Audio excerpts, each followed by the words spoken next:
Bienvenidos a CDA, el podcast en donde yo, Abel, los introduciré a un mundo lleno de crimen real, fenómenos paranormales y ovni, conspiraciones, críptidos, sectas y sobre todo, mucho misterio.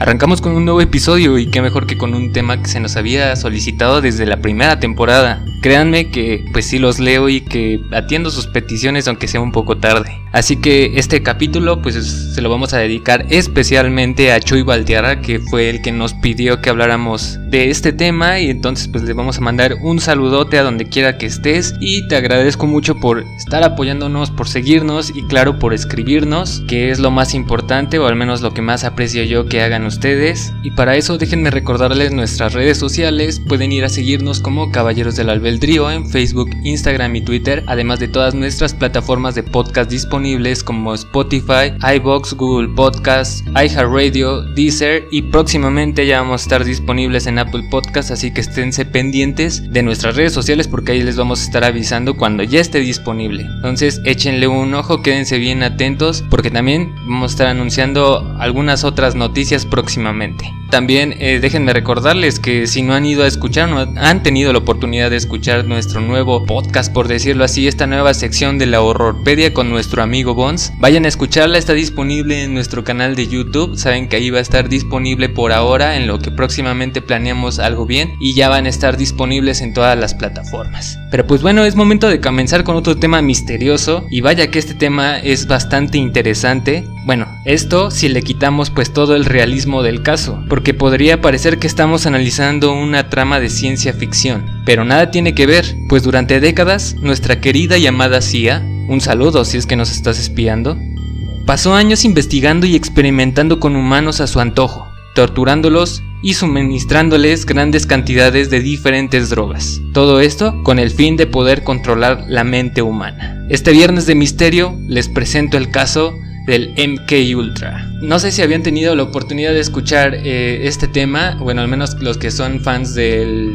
formato podcast y han escuchado Leyendas Legendarias, pues ya han hablado de este tema, pero pues espero que les agrade pues esta breve investigación que traté de hacer para todos ustedes. Y pues es momento de comenzar, ya que los inicios de estos experimentos se han enfocado en el control de la mente únicamente. Estos iniciaron mucho antes de 1953, que fue cuando estaba en su mero apogeo este proyecto del MKUltra. Pues antes de esto, este proyecto que culminaría en el MKUltra tuvo un antecesor, con el cual se buscaba el control mental, y su nombre es el proyecto Anticraft, a cargo del Departamento de Guerra de Estados Unidos. Su principal orientación se basaba en ser un facilitador terapéutico para la selección y reclutamiento de soldados, o como lo nombraban ellos, psicología blanca. Por otro lado, tenían una cara oculta. También realizaron estudios de lo que se conoce como psicología gris, diseñada enteramente para contrarrestar los efectos de los soldados en la guerra psicológica, ya que con la propaganda de Hitler se hablaba de algunos estudios alemanes en cómo se podría influir en la moral de la población. Desde ese momento la OSS se encargó del tema, y posteriormente de la Segunda Guerra Mundial, su predecesor, la CIA, tomaría cargo del proyecto. Y en declaraciones de Daniel Stulin, un ex agente de espionaje para la Agencia de Seguridad rusa en 2011, cito: "La guerra psicológica ha pasado de convertirse en los últimos años en la ingeniería de la conducta, que se ha experimentado y aplicado en civiles y militares". Esto nos causa un poquito de conflicto porque pues está diciendo que estos experimentos han sido aplicados en civiles y en militares, o sea que no sabemos si nosotros hemos estado dentro de uno de estos experimentos. Pero después del conflicto militar desatado por la Segunda Guerra Mundial, matando nazis, se comenzaron a rondar rumores de que algunos soldados estadounidenses habían caído presos en las manos enemigas y los utilizaban como sujetos de experimentación, a lo que la CIA dijo: pues yo también puedo hacer lo mismo y lo haremos aún mucho peor. Pues hay que tomar en cuenta que se tratan de tiempos de posguerra y el ataque de los comunistas estaba latente. Pues después de la Segunda Guerra Mundial y la llegada de la Guerra Fría, los norteamericanos tenían miedo de que los científicos fueran repatriados a la Unión Soviética y que de igual manera fueran utilizados para el desarrollo bélico, lo cual significaba que no querían tener competencia, además de que con algunas desclasificaciones de archivos pudieron encontrar que algunos médicos y científicos del régimen nazi se repatriaron a Estados Unidos y contribuyeron de gran manera en el proyecto MKUltra. El proyecto MKUltra, o su nombre real, Mind Control Ultra, comienza por el general Osborn, que decide proponer una tarea de ingeniería social, con la cual pudiera proporcionar rápidamente y eficazmente información sobre determinados factores psicosociales vinculados con las actitudes de los soldados. Fue por esto que en la división psicológica de la OSS, en donde años antes se desarrolló la nombrada Ingeniería de la Conducta y que tuvo grandes aplicaciones para el proyecto MKUltra. En algunos textos se cuenta que básicamente el proyecto estaba basado en el uso de las drogas como el LSD, MDMA o lo que se conoce como éxtasis, y estos con el fin de modificar los estados de conciencia de los sujetos, y la experimentación comenzó a partir de abril de 1943 tras el hallazgo de esta sustancia nombrada como dietilamina de ácido lisérgico o LSD-25 o LSD a secas por el químico de la empresa suiza Sandoz, el Dr. Albert Hofmann. Pues ahí les vamos a mandar un respeto a su tumba al Dr. Albert Hofmann, que fue el que encontró la sustancia del LSD, y según algunos datos mencionan a William Donovan, que era el responsable en esos años de la OSS, y un delegado en Berna, Suiza, que era nombrado como Allen Dulles. Pues ellos tuvieron un rápido acceso a la noticia del descubrimiento del LSD y con ayuda de anteriores investigadores tuvieron la respuesta, pues un año antes de que Hofmann encontrara el LSD, ellos habían practicado con el uso de la escopolamina, con el cual buscaban sintetizar lo que ellos denominaban como la droga de la verdad. Cabe aclarar que todo esto sucedió años antes de la creación oficial del MKUltra. Estos eran solamente algunos estudios anteriores. Hay que decir que la mayoría de la información con la que tenemos acceso sobre este proyecto solo dio a la luz a partir de 1973, cuando se descubrió todo este plan, y posteriormente a algunos archivos que han sido desclasificados. Por ejemplo, el informe del Subcomité de Salud e Investigaciones Científicas del Senado norteamericano, el cual revela que el proyecto MKUltra en realidad se trataba de una amplia y compleja red secreta de subprogramas aplicados y se contabilizaban más de 149 subprogramas, todos estos en distintos contextos y zonas geográficas, cada uno aplicable para cierto perfil de personas, pero al final tenían como conclusión el sometimiento para la modificación de la conducta, por medio de diversas técnicas o sustancias. Claro, esto tenía que ser sin que los sujetos sospecharan ni un poco, y claro, sin su consentimiento. Incluso en el informe del Senado cita el nombre de diferentes drogas aplicadas.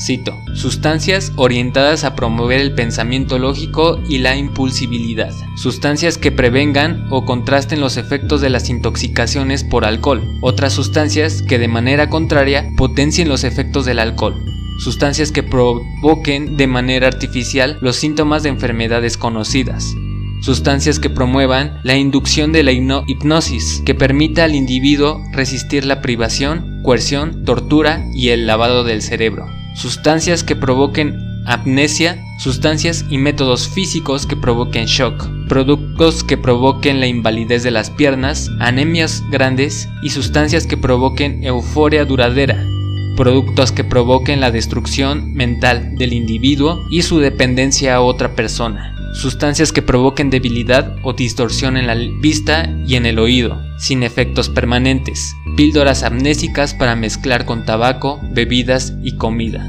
etc. Pues estas son palabras más, palabras menos, pero simplemente querían domar y controlar a su antojo a quien tomara este tipo de sustancias y de una manera imperceptible, no querían que los cacharan en la movida. Pero todas estas sustancias aparecen citadas en el documento desclasificado del proyecto MKUltra, fechado para el 8 de abril de 1955. En este documento se autoriza el incremento de $250,000 para la continuidad de las investigaciones de este programa, además de especificar otro tipo de métodos como los electroshock, radiaciones, hipnosis y productos orientados a lo que se le denominó como el campo de la guerra biológica. El proyecto contaba con varias financiaciones de diferentes grupos. Entre ellos, pues uno de los más conocidos es la Rockefeller Foundation, de uno de los principales banqueros del mundo, estaba involucrado en el proyecto MKUltra. Además de que este informe que les menciono, se habla del Dr. Sidney Gottlieb, que dirigía la Dirección de Servicios Técnicos y que fue el responsable de promover el uso del LSD para el uso de experimentos secretos. Todo esto bajo la dirección de Allen Dulles, encargado de la CIA, pero como se los dije, nadie tenía ni la remota idea de que esto estaba sucediendo. Solo hasta el año de 1973 que el director de la CIA, Richard Helms, ordenó la destrucción de 20 años de documentos que estuvieron relacionados enteramente con el proyecto MKUltra. Pero aún no comenzamos con el verdadero problema. Apenas les estoy dando una embarradita, porque ahora se va a desatar la locura. Porque un año después de la destrucción masiva de documentos, el New York Times denunciaba que la CIA había estado realizando algunas actividades ilegales dentro y fuera de Estados Unidos. Y es gracias a esto y que algunos de los informes que fueron rescatados que el proyecto MKUltra ahora es conocimiento de la mayoría. Y es por esto que se comienza a realizar una serie de especulaciones de diversos casos. Y uno de los que más resaltó fue el incidente de Pont Saint-Esprit, o también conocido como envenenamiento masivo de Pont Saint. Este es un pueblo al sur de Francia en el que una noche durante un 15 de agosto de 1951, más de 250 personas del pueblo sufrieron un episodio de histeria colectiva y el resultado fue de 50 personas que tuvieron que ser trasladadas a instituciones psiquiátricas y otros 7 que murieron, 2 de ellos por la vía del suicidio. Nadie comprendía nada, nadie sabía lo que sucedió en aquel pueblo, era todo un misterio, hasta que tiempo después, el British Medical Journal informó que el origen de este brote histérico se debía a la contaminación del pan por cornezuelo, que es un hongo que por lo general contamina diversas hierbas, pero es más concurrido en el centeno, y básicamente este hongo puede provocar algunos efectos sobre el sistema nervioso central. Puede llegar a provocar convulsiones, vómitos y mareos, además de muchos temblores, y si se llegara a consumir más de 1 gramo, podría ser una dosis letal, o eso es lo que dicen las fuentes, porque yo no soy ningún experto en hongos, si saben a lo que me refiero. Pero a todo esto, ¿qué tiene que ver este incidente con el MKUltra? Pues en realidad fueron muchas las personas que comenzaron a teorizar después de la revelación del New York Times, pues había una posibilidad de que la CIA estuviera detrás de lo sucedido en este pueblo, y en vez de una contaminación por cornezuelo, había sido por LSD, pues entre algunos componentes del cornezuelo está el ácido lisérgico, un precursor del LSD. Toda la hipótesis es enteramente sostenida por el periodista de investigación H.P. Albarelli. Lo realmente curioso es que durante este acontecimiento en Pont Saint, un investigador químico nombrado como Frank Olson se encontraba en el sitio. Lo interesante es que Olson también se veía muy implicado con proyectos secretos por coincidencia, pues según las versiones, Frank se había unido a la CIA y poco después se añadió como miembro del proyecto MKUltra, justo un año antes del suceso de Pont Saint. Todo esto se supo después de su muerte, pues algunos escritores indican que existe una tremenda conexión entre el envenenamiento masivo y la CIA. Otra conexión que mantienen es que justamente 2 años después del incidente, Frank Olson se suicidó durante una madrugada de 1953, pues se aventó de la ventana de su habitación, ubicada en el 13º piso, y su compañero Robert Lashbrook dijo que se despertó poco después de que él ya se había lanzado por la ventana y ya no podía hacer nada por él. Pero si volvemos a retroceder en el tiempo, una semana antes del suicidio exactamente, Olson junto con varios compañeros fueron introducidos a un extraño experimento. Todo esto en pleno apogeo de lo que fue el MKUltra. Se cuenta que fue invitado a un retiro junto con todo el equipo científico, en una cabaña junto al lago. Durante la segunda noche, se les administró una dosis de LSD sin que se dieran cuenta, desatando una serie de alucinaciones para todo el equipo. Este sería un antes y un después en la vida de Olson, ya que después comenzó a plantearse la idea de salirse del proyecto y de la CIA. Al poco tiempo de su muerte, Su familia, con ayuda de algunos investigadores y documentalistas, descubrieron que Olson había visto todo tipo de cosas dentro de la CIA, sobre todo cuando viajaba a Europa. Por ejemplo, encontraron una nota privada de Olson en donde cuenta cómo vio a un soldado morir echando espuma por la boca y convulsionado. Todo esto después de administrarle gas sarín, que es utilizado como una arma biológica. Incluso hay muchas notas que cuentan exactamente la misma escena, pero con diferentes actores, todos muertos de la misma manera. A partir del retiro de la cabaña, que sus superiores se dieron cuenta que quería alejarse del proyecto, además de que en 1953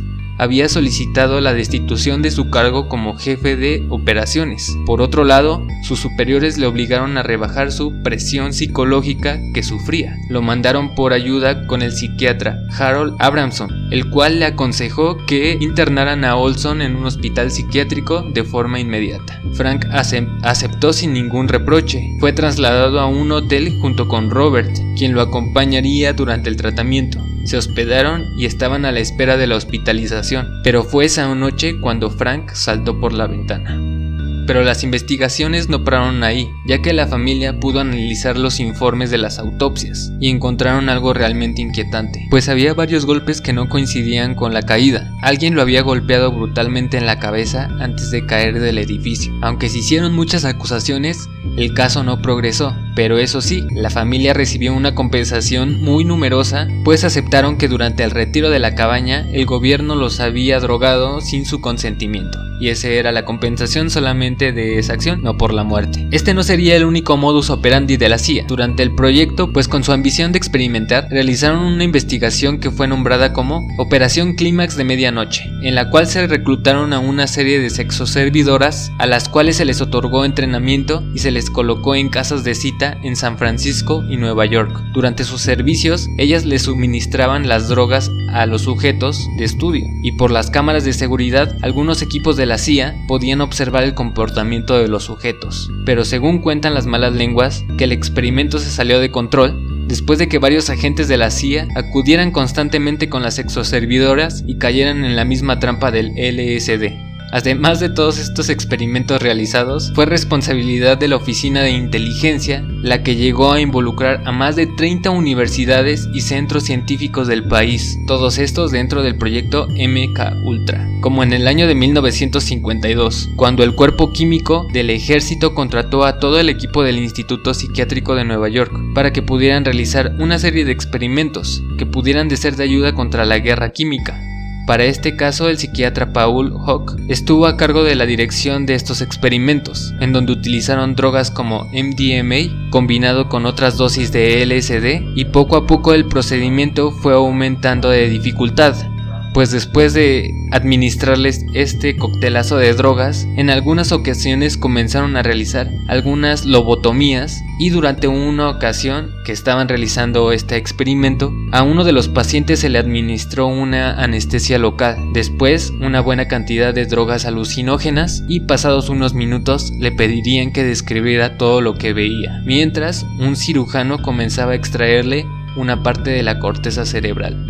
Además de que el LSD se utilizó ampliamente durante el movimiento hippie de los años 60, pues algunos expertos afirman que esta droga fue repartida de manera gratuita en eventos masivos, como conciertos, reuniones juveniles de campamento y varias universidades, todo esto de la mano de agentes de la CIA, además de hacer uso de barbitúricos y metanfetaminas, igual combinados durante los interrogatorios. Pero esta fuerte combinación no trae grandes resultados, pues era bastante común que los interrogados murieran en la mesa. También tuvieron la oportunidad de experimentar con estudiantes voluntarios de Harvard, a los cuales se les prometió el pago de $25 por dejar experimentar con ellos. También pudieron experimentar con voluntarios de la prisión federal de Lexington en Kentucky, pero en vez de recibir $25, su moneda de cambio era recibir las drogas de su preferencia a cambio de dejarse experimentar con drogas de LSD. Entre 1967 y 1975, estos experimentos fueron llevados a la cárcel de Holmesburg, en Pensilvania, donde pusieron a prueba más de 7 tipos distintos de alucinógenos, los cuales provocaron psicosis prolongadas y episodios graves de paranoia. En la mayoría de los casos se produjo un efecto suicida y en muchos otros una agresividad descontrolada. Por último, déjenme contarles de Ken Kinsey, el autor de la novela Alguien voló sobre el nido del cuco, publicada en 1962, pues durante los años cumbre del proyecto MKUltra se ofreció como voluntario de experimentación de LSD mientras estudiaba en la Universidad de Stanford. Poco a poco su participación se volvió más importante, ya que él se encargó de promover la droga con sus compañeros y organizó fiestas del consumo del LSD que llamó pruebas del ácido, además de combinarlas con actuaciones musicales y algunos efectos psicodélicos con pinturas fluorescentes y luz negra. Me encantaría estar ahí ahora que describo eso. Yo quisiera estar en esas fiestas de las pruebas del ácido. Pero es impresionante conocer toda esta información, ya que aunque nos falten algunos casos interesantes, yo creo que es suficiente como para hacernos a la idea de la capacidad con la que podemos ser explotados, o incluso es atemorizante darse cuenta que es posible programar la mente de un ser humano para hacer tu voluntad, o para que olvide lo que tú quieras. Porque lo que sí es seguro es que durante todos los años de experimentación lastimaron gente y peor aún, arruinaron sus vidas, ya que la mayoría de los testimonios indican que estas personas quedaron locas, les arruinaron completamente la vida, les destruyeron la mente. Pero también hay que decir que, aunque haya pasado mucho tiempo desde la experimentación con estos sujetos o este tipo de drogas, no quiere decir que se haya dejado de realizar este tipo de proyectos secretos. Es más, no tenemos ni la menor idea de si en este momento estamos en un experimento o ya formamos parte de uno. Pero bueno, con estas palabras me despido de esta noche, de este episodio que es muy controversial, bastante, y más porque faltan muchas pruebas. Por ejemplo, destruyeron estos documentos y no tenemos consentimiento de qué más había detrás de toda esta experimentación, porque se dice o se rumora que había otro tipo de actividades dentro de este proyecto, pero pues lamentablemente nunca sabremos de qué se trataban o en qué consistían estas actividades. Pero pues por ahora los voy a dejar con toda esta información. Espero que les haya gustado mucho, y si es así, espero que me regalen un compartir o un suscribir para que ayuden a crecer este proyecto. Pero por el momento no me queda nada más por decir, solo que yo fui Abel y que nos escuchamos en otro Viernes de Misterio.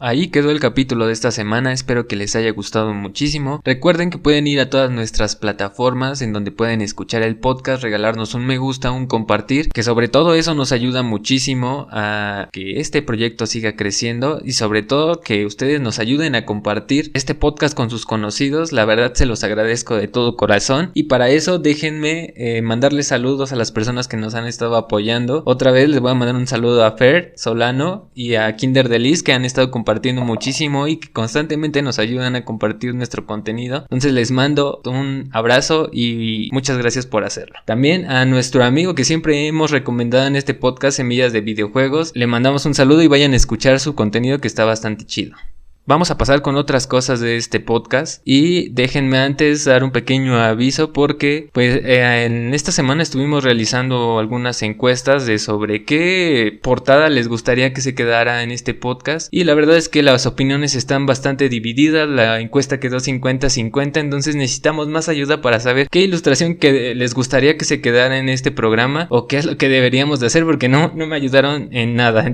Ahí voy a estar haciendo otras encuestas esta semana para que pues por favor vayan a nuestra cuenta de Instagram y nos estén ayudando a decidir, a tomar una decisión. Pero bueno, vamos a pasar con nuestra sección más amada, que es el multiverso podcastero, y en esta ocasión les voy a recomendar dos podcasts, y el primero se llama Crónicas Obscuras, que es de Sonoro. Es como un tipo radionovela, regresar al estilo clásico de las radionovelas, pero en esta temporada que ya está completa en Spotify o en cualquier plataforma, hablan de los nahuales como tal. Entonces está bastante chida, vayan a escucharla. Y hablando de estos podcasts de misterio, la segunda recomendación es Fausto. La segunda temporada de Fausto ya ya salió y créanme que es una temporada muy cabrona, es una de las temporadas que más me ha gustado, me gustó más que la 1 incluso, porque sí es un caso muy intrigante y sobre todo, pues como lo mencionan en el tráiler, ves cómo el ser humano ya está valiendo madres. Pero bueno, ahí les voy a dejar las recomendaciones de esta semana. Me gustaría saber su opinión de si les gustó este tipo de contenido que está sacando Sonoro, que es el podcast de Crónicas Obscuras, y qué les pareció la nueva temporada de Fausto. Pero bueno, vámonos rápido con la recomendación misteriosa para ya que no se alargue tanto este capítulo. Y por último les voy a recomendar la nueva temporada de Misterios sin resolver. Bueno, es el volumen 2, consta de 6 capítulos y sobre todo les voy a recomendar que vayan a ver el tercero, me parece, el tercero o el cuarto, que es el de los fantasmas del tsunami. Es un caso bastante intrigante y sobre todo muy chido, o al menos fue el capítulo que más me gustó. Me gustaría saber su opinión. Pero pues bueno, con esta recomendación vamos a cerrar el episodio de esta semana. Espero que les haya gustado. Vayan a nuestras redes sociales, esténse al pendiente de todo lo que subimos en nuestras redes sociales. Pero ya no me queda nada más por decir y me despido de todos ustedes hasta la próxima semana.